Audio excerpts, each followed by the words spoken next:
नमस्कार। Beginners guide to the futures and options इस course के पहले पार्ट में आपका स्वागत है। Beginners guide to the futures and option इस कोर्स में हम डेरिवेटिव्स मार्केट के बारे में डिटेल में जानने वाले हैं कि डेरिवेटिव मार्केट क्या होता है, फ्यूचर्स क्या होते हैं, ऑप्शंस क्या होते हैं, वो कैसे काम करते हैं, कैसे आप उनका यूज़ कर सकते हो, चाहे वो हेजिंग के लिए हो या फिर प्रॉफिट के लिए हो। फ्यूचर एंड ऑप्शन से रिलेटेड जो टर्म्स होती है उनका मतलब क्या होता है, ये सब हम समझने वाले हैं। जनरली फ्यूचर्स एंड ऑप्शंस यानी डेरिवेटिव मार्केट बड़ा कॉम्प्लेक्स सब्जेक्ट माना जाता है।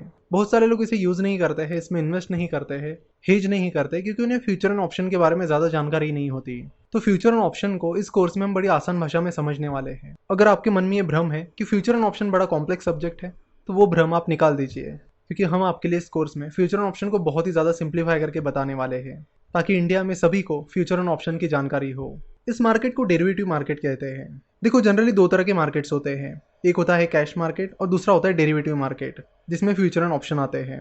तो future and option derivative market का हिस्सा है। तो अब ये कैश मार्केट क्या होता है? जनरली हम जिसे स्टॉक मार्केट कहते हैं वो कैश मार्केट होता है, यानी आपको जितने रुपए के शेयर्स चाहिए उतने रुपए आप पे करते हो और उसके बदले में आपको शेयर्स मिल जाते हैं। लेकिन डेरिवेटिव मार्केट में ऐसा नहीं होता है, यहाँ पे सिस्टम कम्प्लीटली अलग है। तो कैश मार्केट के बारे में सभी लोग जान लेते हैं क्योंकि वो काफ़ी आसान भी होता है। जैसे कि फॉर एग्जांपल किसी कंपनी का शेयर 100 रुपये का है और आपको उस कंपनी का शेयर खरीदना है, तो आप 100 रुपये उस कंपनी में इन्वेस्ट करके उस कंपनी का शेयर खरीद सकते हो। सिंपल। वही जब हम किसी कंपनी का फ्यूचर या ऑप्शन देखते हैं तो वहाँ पे हमें अलग अलग चीज़ें देखने मिलती है, जैसे कि अलग अलग strike prices, open interest, mark to market. ये सारी चीज़ें और नाम देखने के बाद कई बार हमें कुछ समझ में आता नहीं है और इसीलिए हम उस पर ज़्यादा ध्यान भी नहीं देते हैं। तो हम यहाँ पर एक्सपेक्ट करते हैं कि आप सभी को कैश मार्केट आता होगा। अगर नहीं आता है तो आप पहले हमारे बाकी कोर्सेज कर सकते हो, ताकि आपको कैश मार्केट का नॉलेज आए और उसके बाद आप डेरिवेटिव मार्केट पर ध्यान दीजिए। चलो तो डेरिवेटिव मार्केट को एक एग्जांपल की मदद से समझते हैं। डेरिवेटिव मार्केट को समझाने के लिए हमने एक बार एक एग्जांपल का उपयोग किया था।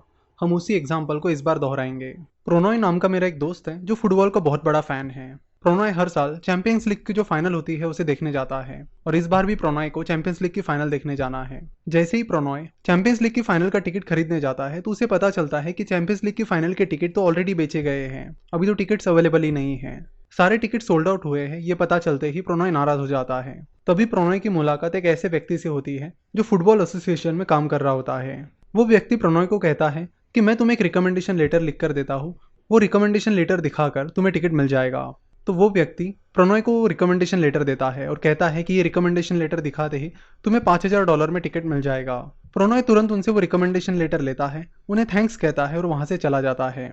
अब जैसे जैसे चैंपियंस लीग की फाइनल की डेट नज़दीक आने लगती है, उस टिकट के रेट बढ़ने लगते हैं और बढ़ते बढ़ते वो $6000 तक चले जाते हैं।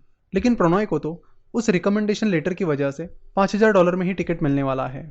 तो बाहर टिकट का रेट 6000 रुपीज़ होने की वजह से प्रोनॉय को ऑलरेडी $1000 का प्रॉफिट हो गया है। मैच के एक दिन पहले तो टिकट के रेट और भी ज़्यादा बढ़ जाते हैं और वो बढ़कर $7000 हो जाते हैं, जिससे प्रोनॉय का प्रॉफिट अब $2000 हो गया है।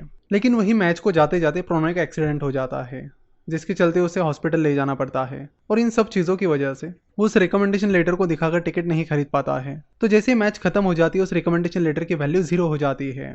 तो यहाँ पर उस व्यक्ति ने प्रोनॉय को जो रिकमेंडेशन लेटर दिया था वो एक्चुअल में कॉन्ट्रैक्ट था और उस कॉन्ट्रैक्ट की एक्चुअल प्राइस टिकट प्राइस पर डिपेंड थी, जिसका मतलब है कि वो कॉन्ट्रैक्ट एक डेरिवेटिव कॉन्ट्रैक्ट था जिसकी प्राइस टिकट प्राइस पर डिपेंड थी, यानी टिकट प्राइस एक अंडरलाइंग एसेट था। तो डेरिवेटिव मार्केट इसी तरह वर्क करता है। ये बस एक इमेजिनरी एग्जाम्पल था ताकि आपको डेरिवेटिव मार्केट समझ में आए। हर डेरिवेटिव कॉन्ट्रैक्ट की एक एक्सपायरी डेट होती है, जैसे कि हमने यहाँ पर देखा कि जिस दिन मैच थी वो उस रिकमेंडेशन लेटर की एक्सपायरी डेट थी, क्योंकि मैच खत्म होने के बाद उस रिकमेंडेशन लेटर की कोई वैल्यू नहीं रहेगी। तो यहाँ पर आप एक इंपॉर्टेंट चीज समझ लीजिए कि डेरिवेटिव क्या होता है और अंडरलाइंग एसेट क्या होता है। यहाँ पर टिकट एक अंडरलाइंग एसेट था और जो रिकमेंडेशन लेटर एक डेरिवेटिव कॉन्ट्रैक्ट था। सिमिलरली जब हम फ्यूचर्स एंड ऑप्शंस की बात करते हैं, तो अगर लेट से टीसीएस का कोई फ्यूचर है तो इस फ्यूचर की वैल्यू टीसीएस के शेयर पर डिपेंड रहेगी। तो टीसीएस के शेयर प्राइस एक अंडरलाइंग एसेट है जिसका डेरिवेटिव है टीसीएस के फ्यूचर्स कॉन्ट्रैक्ट। तो आज हमने बस डेरिवेटिव को समझा। नेक्स्ट लेक्चर में हम फ्यूचर्स एंड ऑप्शंस को समझेंगे और उसके बाद हम उनसे जुड़ी बाकी चीज़ें भी समझ लेंगे।